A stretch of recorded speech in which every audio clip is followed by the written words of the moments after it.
श्रावण सुरू झालेला आहे आणि रोज रोज भाजीला काय करायचं हे सुचत नसेल तर आजची सोपी रेसिपी तुम्ही नक्कीच बघा.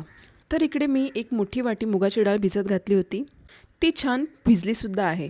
आता आपण इकडे शिराळा कापून घेऊया. डाळीमध्ये जर तुम्ही फळभाज्या घातलात तर त्याची चव अप्रतिम लागते. तर मी मुगाच्या डाळीमध्ये शिराळा घालणार आहे.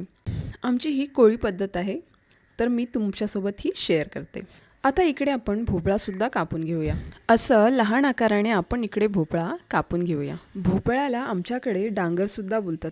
तुमच्याकडे काय बोलतात हे मला नक्की कमेंट करून सांगा. सुरुवातीला आपण भोपळ्याची भाजी करून घेऊया. त्यासाठी कढईमध्ये तेल टाकलेलं आहे. तेल गरम झालेलं आहे. त्यात मोहरी आणि कढीपत्ता घालूया.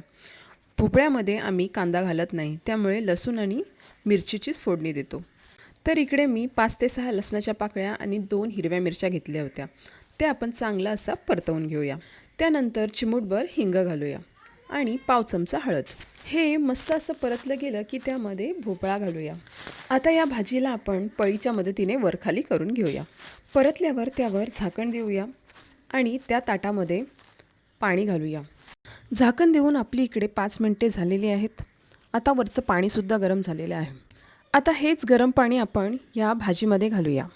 नंतर त्यामध्ये ओलं किसलेलं नारळ आणि चवीपुरतं मीठ घालूया. आता यावर झाकण देऊन पुन्हा आपण भाजी शिजवण्यासाठी ठेवूया. तोपर्यंत एकीकडे आपण डाळीसाठी फोडणी देऊया. इकडे मी कुकरमध्ये 2 पळी तेल घातलेलं आहे. आता त्यामध्ये चिमूटभर हिंगाचा छान सुगंध आला की त्यामध्ये आपण कढीपत्त्याची पाने घालूया. ती तडतडली की एक चिरलेला कांदा घालूया.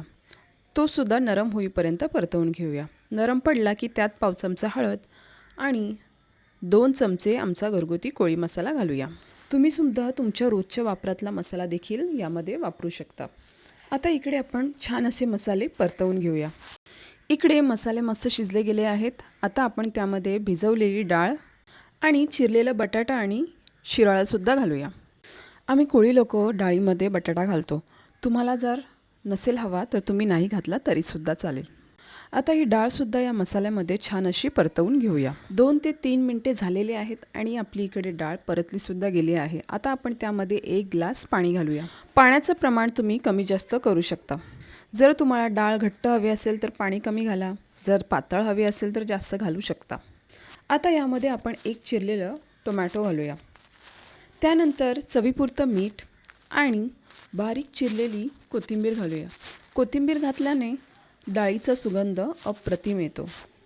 आता आपण कुकरचं झाकण लावूया आणि ह्याला 1 शिट्टी काढून घेऊया.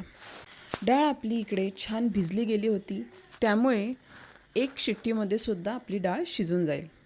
एकीकडे आपली भोपळ्याची भाजीसुद्धा तयार झालेली आहे. आता आपण त्यामध्ये वरून थोडी बारीक चिरलेली कोथिंबीर घालूया, म्हणजे याचा देखील सुगंध छान येईल. इकडे आपली भोपळ्याची भाजी तयार झालेली आहे. ही तुम्ही गरमागरम भाकरीसोबत खाऊ शकता किंवा चपातीसोबतसुद्धा खाऊ शकता. ही भोपळ्याची भाजी तुम्ही डब्यामध्ये सुद्धा देऊ शकता, कारण ही झटपट होते आणि कापण्यासाठी वेळसुद्धा लागत नाही. एकीकडे आपली डाळीची शिट्टीसुद्धा झालेली आहे. आपण ती थंड होईपर्यंत वाट बघूया. इकडे आपलं कुकर थंड झालेलं आहे आणि आपण आता झाकण उघडून बघूया.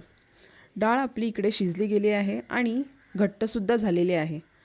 आपण यामध्ये थोडं पाणी घालूया, म्हणजे त्याची कन्सिस्टन्सी छान येईल. जर तुम्ही ही डाळ तांदळाच्या भाकरीसोबत खात असाल तर अशीच तुम्ही खाऊ शकता आणि जर भाताबरोबर हवी असेल तर त्यामध्ये थोडं पाणी घाला. आमच्या घरी जर जेवायला काहीच नसेल तर ही तिखट डाळ बनतेच आणि सोबत पापड आणि लोणचं बस. तर आमचा हा दुपारच्या जेवणाचा बेत होता. कसा वाटला मला नक्की कमेंट करून सांगा. अशाच नवीन रेसिपीसाठी पुन्हा भेटूया. धन्यवाद.